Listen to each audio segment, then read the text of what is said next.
Okay, so hello again everyone. We are moving on to Pythagoras part 2. I've got a slightly different setup today, so hopefully this will be a bit clearer while I'm giving you explanations. We're going to give you 3 examples on how to do some kind of harder problem solving using Pythagoras. So our first example today is this one here. So example 1, I have an isosceles triangle that is shown below, but it's actually shown to the right. I want to find the height and the area of that triangle. I'm just going to leave that down there. Now, that triangle has got a base of 10 centimetres and a slanted edge of 13 centimetres. Now, if we have an isosceles triangle, that side is the same and that side is the same. But if I split it down the middle, which is actually what the height is, I now have 2 right angled triangles, one here and one here. Right angle triangle 1, right angle triangle 2. All I need to do is look at just one of those right angled triangles and I can use Pythagoras to work out this dashed line, which would be the height. If I just wipe that off. Oh, nope, can't wipe it off. That's not good. Oh, there we go.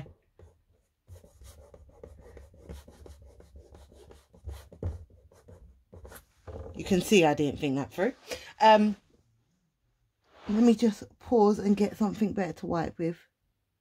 And I'm back. So I've got a right angled triangle where the base is not going to be 10 centimetres. It's actually going to be half of it because I've split it down the middle. So I've got a base that is 5 centimetres, a slanted height that is 13 centimetres. And I want to know what this is. This is my unknown height. Now, using Pythagoras' theorem, I can work this out pretty easily. It's not the hypotenuse, it's actually one of our other lengths that I'm looking for. So I know that 13 squared is going to be equal to 5 squared plus my unknown squared. If I rearrange that, I'm actually going to solve those. That's 169 equals 25 plus x squared. Hopefully you can all see that clearly.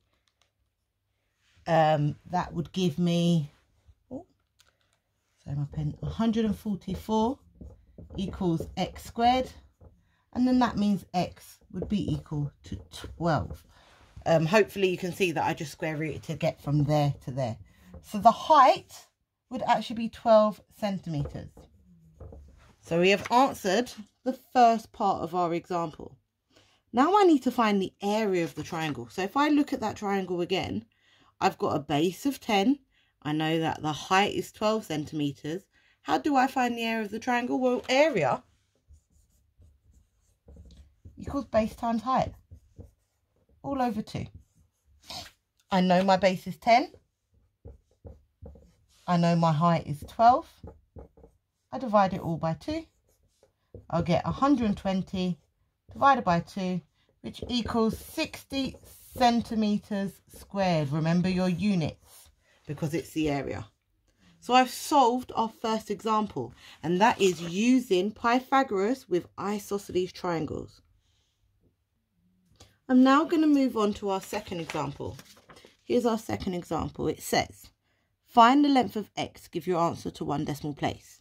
This is my diagram. Now I've got 2 triangles kind of stuck together, and I've got to use Pythagoras twice. Now whenever you see something like this, you always think to use Pythagoras twice. You've got to find the missing length from this triangle and then use that on this triangle. I'm actually going to sketch it out on there just to make it a bit clearer. So I have got a lovely right angle triangle like this, where my sides are 5 meters and 4 meters. And then I have another right hand triangle attached to it like this. And that's my right angle, where this is 6 meters and I don't know that length. So I've got triangle 1 and triangle 2. Let's just clear that up and I'll bring it to the screen. I've got triangle 1 and triangle 2. Now if I just look at triangle 1 for a moment, triangle 1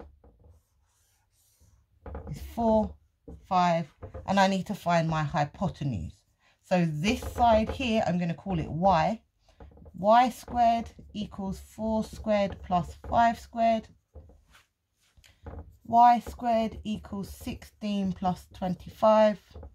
Y squared equals 41. Sorry. And then y is going to be the square root of 41.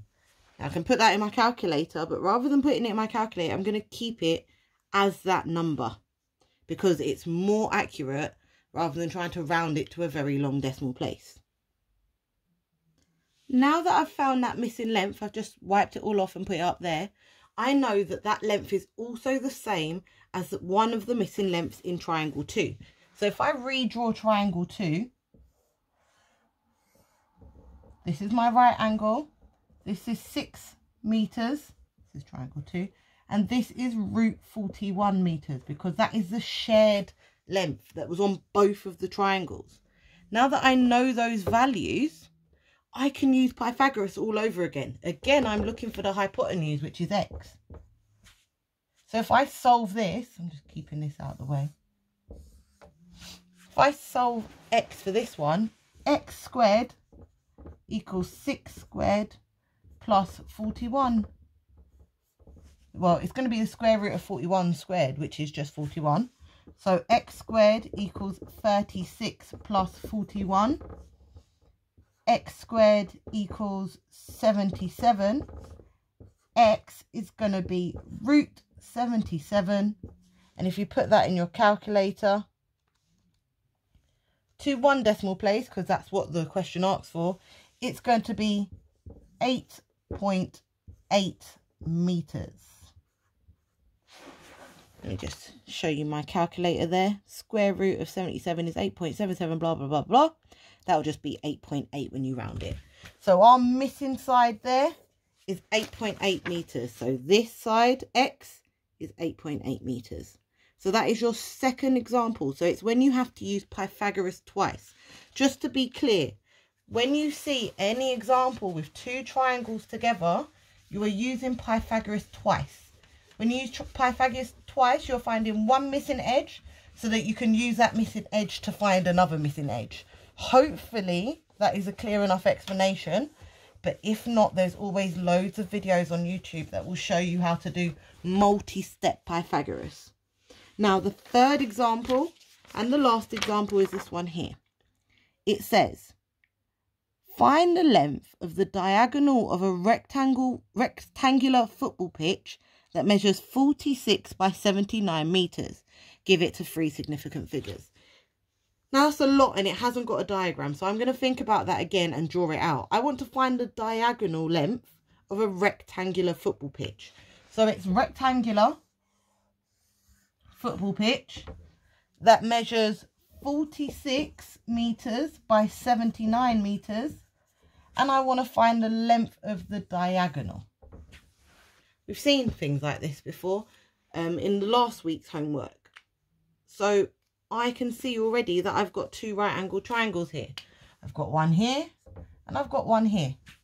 I'm going to look at this one because it's just easier and the right way around and already has the dimensions on it. So if I just rub that bit off, you can see I can now just work with a normal hypotenuse finding Pythagoras theorem solving question. So I know that this length here, which I'm going to call x, x squared equals 46 squared plus 79 squared. Now even I can't do those in my head, so 46 squared equals 2,116 plus 79 squared, which is 6,241. That's x squared. Add them together. We know that x squared equals 8,357. If I square root that, I'm going to get a long decimal number, but I said to do it to 3 significant figures. So I'm just going to do it. I'm going to write it out first. If I square rooted that, it's going to give me this 91.4166, etc., etc.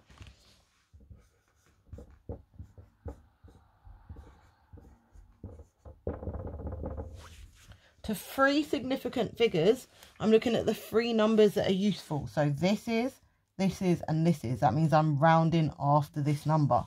So x to 3 significant figures is going to be 91.4 meters. Remember, it's meters. That is the diagonal length of the football pitch. Now, I have shown you the 3 types of questions you'll get in your work for this week. Hopefully this is clear enough, but I can always post or upload or direct you to another video if you need any more help.